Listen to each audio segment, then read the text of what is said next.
Yeah, the younger generation of chef, we're quite open with our recipes and stuff like that. Back in the day, if a chef found an ingredient or a technique, they would keep it really closely guarded. If we find an ingredient, we ring each other and tell each other about it, or if we find a technique, we ring each other and say, oh, have you seen this, or have you heard about this? It's a casual late night bistro. There's no set demographic, we don't target any set market. It's just a place to enjoy food and good company. It's about having fun with your food and like actually making ridiculous menu items and getting people to pay an extraordinary price for it. A lot of people have labelled it stoner food, but I think it's not really that stoner food, it's more the process is kind of thinking like a stoner. So basically we use free range wings. They're basically brined for about 6 hours, a 10% brine solution, which basically means you have a litre of water. You basically dilute that with about 100 grams of salt, so you're left with high moisture content in meat once it's cooked. Glaze it with soy mirin. The soy mirin is like, that's the vital step. I know when someone asks me how to make fried chicken, I always normally leave that out, because that's the secret of the Duke fried chicken.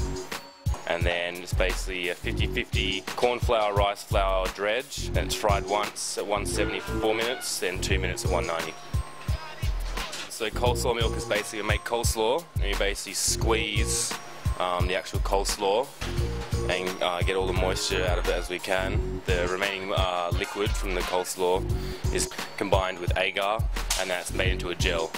And we just plop that on the plate. It kind of looks like sperm, gorilla sperm. Sriracha is basically just like a Thai chili sauce, so we just serve that on the side when you order your fried chicken. Char-grilled watermelon with zucchini and fresh herbs. Place the slab of watermelon straight in the char-grill. It doesn't need any oil or anything because all the natural sugars in the watermelon will just caramelise themselves. That takes about 4 minutes each side. You just got some fresh mint leaves, nice flat leaf parsley, some baby zucchini rounds, the pickled watermelon rind. It's basically just salt and sugar. It's sealed in like a vacuum bag and just left overnight.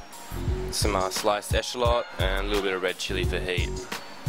Just going to season that with a bit of salt and a splash of lime juice. A little bit of garlic oil as well. That's just garlic heads that's infused into grapeseed oil. Watermelon comes off, onto a tray, over to the bench. Just give that salad another little toss. Delicately lay those beautiful herbs on top. Beautiful, simple, fresh, so just a great idea. Cookbooks, I'd have to say, St. John, they have 2 books, Nose to Tail Eating and Beyond Nose to Tail. The Modern Cafe. This is a great book if you want to open a really hardcore cafe. And then online, I just look at stupid blogs, really. Food Snob, who's like another little rich wanker that lives up in like the upper echelons of society in Europe and eats at all the top restaurants without a care in the world, you know. His carbon footprint must be 10 times any other living creature.